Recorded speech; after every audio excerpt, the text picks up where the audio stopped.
ஒரு ஊரில் ஒரு கடைக்காரர் இருந்தார். அந்த கடைக்காரர் வந்து பெரிய ஒரு பணக்காரர். அவர்கிட்ட ஒரு என்ன ஒரு பழக்கம்னா, ரொம்ப கஞ்சத்தனமான ஒரு பழக்கம். எதுவுமே கை நழுவி எடுத்து செலவு பண்ண மாட்டார். அப்போது நம்ம கடையில் வந்து ஒரு ஒரு முட்டாளை வந்து வேலைக்கு வைக்கணும் அப்படின்னு சொல்லி அந்த கடைக்காரர் நினைக்கிறார். ஒரு நாள் அவரை கூப்பிட்டு, நம்ம வண்டியை எடுத்துகிட்டு கொண்டு போய் பனங்காட்டுக்கு போ, அங்கே பல பேர் பனைமரத்தெல்லாம் வெட்டிக்கிட்டு இருக்காங்க, நீ போய் வெட்டி பனைமரத்தை வெட்டிட்டு வா அப்படின்னு அந்த முட்டாளர்கிட்ட இருக்கிறவர்கிட்ட சொல்கிறார். அப்போ அந்த முட்டாளாக இருக்கிறவர் யோசனை பண்ணுறாரு. வண்டி எடுத்துக்கிட்டு போயிடுறாரு. அங்கே போயிட்டு அந்த இடத்துல போனோடனே ஒரு சின்ன யோசனை. அவங்க பூராத்தையும் வந்து மரத்தை வெட்டி வெட்டி வெட்டி கீழே சாய்ச்சி விட்டுட்டு அந்த மரத்தெல்லாம் எடுத்து வண்டியில் ஏற்றுறாங்க. அப்போ அந்த முட்டாள் வந்து நினைக்கிறாரு, எதுக்கு வெட்டி வெட்டி கீழே போட்டு அதுக்கப்புறமா ஏற்றுறாங்க? இந்த வண்டியை கொண்டு போய் பக்கத்தில் வச்சு அதில் வெட்டி சாய்ச்சி விட்டு ஏற்றிட்டு வர வேண்டி தானே, இதுக்கு போய் வெட்டி கீழே போட்டு அதுக்கப்புறம் ஏற்றணுமா அப்படின்னு அந்த முட்டாள் நினைக்கிறாரு.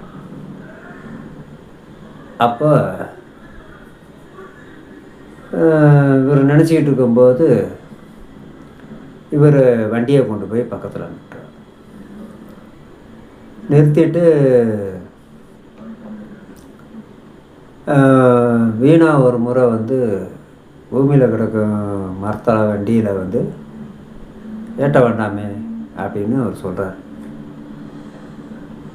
அப்போ அவங்க சொல்கிறாங்க, நீ எப்படி ஏற்றுவ அப்படின்னு கேட்கும்போது, நான் ஒரு திட்டம் வச்சுருக்கேன், அந்த திட்டப்படி நான் வந்து என் வண்டியில் ஏற்ற போகிறேன் அப்படின்னு அவர் சொல்கிறார். சொல்லும் பொழுது, சரிங்க நீங்கள் ஏற்றுங்க பார்ப்போம் அப்படின்னு சொல்லும்போது அந்த முட்டாளாக இருக்கிறவர் என்ன செய்கிறாரு, பெரிய மரத்தெல்லாம் வந்து வெட்டி கீழே சாய்ச்சிடணும், கோடாரியால் பனை மரத்தை அடிப்பகுதியில் ஒரு அளவுக்கு வெட்டி முடித்த பிறகு அந்த மரத்தை விழக்கூடிய இடத்திற்கு நேராக மாட்டு வண்டியை வந்து நிறுத்துகிறார். அந்த மர வெட்டியெல்லாம் எல்லாம் பார்க்குறாங்க, என்ன அவன் என்ன பண்ணுறான் அப்படின்னு பார்க்குறாங்க. பார்த்துட்டு அவன் பைத்தியக்கார வேலை செய்கிறாயா அப்படின்னு சொல்லிட்டு எல்லாரும் சொல்கிறாங்க. கொஞ்ச நேரம் கழித்து அந்த மரத்தை சடன்னு சதத்தோட வண்டி மீது வேகமாக விழுந்தது. அவ்வளோதான், வண்டி தூள் தூளாக கால் உடஞ்சி குத்து உயிரும் குல உயிருமா உயிருமாக அந்த மாடு துடிச்சு கொண்டு இருக்குது. இதை கண்டு அவர்கள்லாம் திகைச்சு போயிட்டாங்க. அவனுடைய திட்டத்தில் என்ன குறை என்று அவனால் கண்டுபிடிக்க முடியல.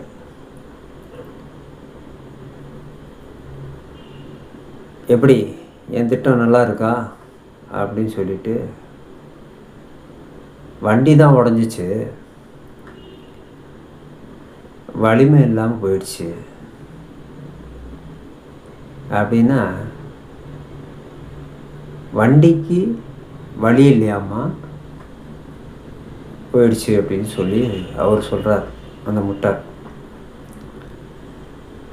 அப்போ வீடு திரும்புகிறார். நடந்ததெல்லாம் வந்து அந்த பணக்கார முதலாளி மளிகை கடைக்கார்ட்ட இந்த முட்டாளாக இருக்கிறவர் சொல்கிறார். இப்படி செய்யலாமா அப்படின்னு சொல்லி அவர் கடைக்காரு இந்த முட்டாளை பார்த்து கேட்குறார். இப்படியே வந்து சில நாட்கள் இப்படியே போயிட்டு இருந்தது. திடீர்னு அந்த ஊரில் மண்ணெண்ணெய் பஞ்சம் வந்துருச்சு. தன்னிடம் இருக்கிற அந்த மண்ணெண்ணெய் பீப்பாயெல்லாம் வந்து பதுக்கி வைக்கணும் அப்படின்னு சொல்லி அந்த கடைக்காரர் நினச்சி, ஏன்னா லாபம் அதிகமாக பார்க்கலாம் அப்படின்னு சொல்லி நினைக்கிறார். உடனே அந்த மளிகை கடைக்காரர் வந்து அந்த முட்டாளை கூப்பிட்றார். கடையில் இருக்கிற மண்ணெண்ணெய் எல்லாத்தையும் இரவோடு இரவாக நம்ம தோட்டத்தில் பள்ளம் தோண்டி புதைத்து விடணும், யாருக்கு தெரியக்கூடாது அப்படின்னு சொல்கிறார். அந்த கடைக்காரர் சொன்னபடியே இரவு நேரத்தில் எல்லாம் தூங்கி முடித்ததுக்கப்புறம் அந்த முட்டாள் வந்து பள்ளத்தை தோன்றான். தோண்டி ஒவ்வொரு பீப்பாயாக உருட்டி கொண்டு அதில் உள்ள எண்ணெயை பள்ளத்தில் ஊட்டினான். இப்படியே எல்லா பீப்பாக்களையும் எண்ணெயையும் ஊட்டி முடிச்சிட்டான். இப்போது அவன் உள்ளத்தில் இந்த காளி பீப்பாக்களை என்ன செய்வது அப்படின்னு எதுவுமே ஓனர் எதுவுமே சொல்லலையே அப்படின்னு சொல்லி அவன் யோசனை பண்ணுறான். சரி, போய் அவரவே கேட்போம் அப்படின்ட்டு நல்லா தூங்கிட்டு இருந்த ஓனரை எழுப்பி, ஐயா, நீங்கள் சொன்னபடி மண்ணெண்ணியை பள்ளம் தோண்டி போச்சிட்டேன், காளி பீப்பாயெல்லாம் என்ன பண்ணுறது அப்படின்னு அந்த கடைக்கார்ட்ட கேட்குறேன். கொஞ்ச நேரம் கழித்து உண்மையெல்லாம் வந்து வெளியே வரவும், ஐயோ, மண்ணெண்ணியெல்லாம் போச்சு அப்படின்னு அலறிய கடைக்காரரு அவனை வேலையிலேருந்து நீக்கினார்.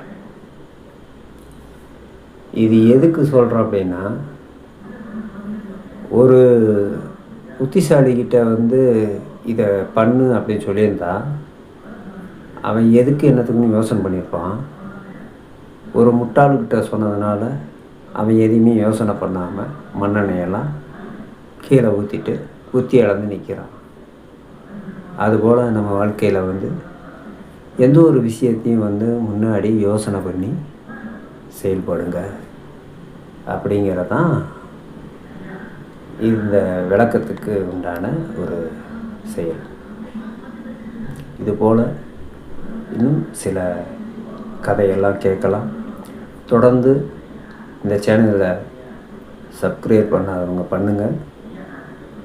தொடர்ந்து இந்த மாதிரி சில கதைகள்லாம் வரும்.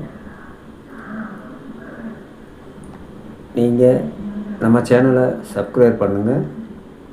இது போன்ற கதைகள் தொடர்ந்து வந்து கொண்டே இருக்கும். கேளுங்க. உங்கள் திண்டுக்கல் பாலாஜியின் சிறுகதைகள். நன்றி.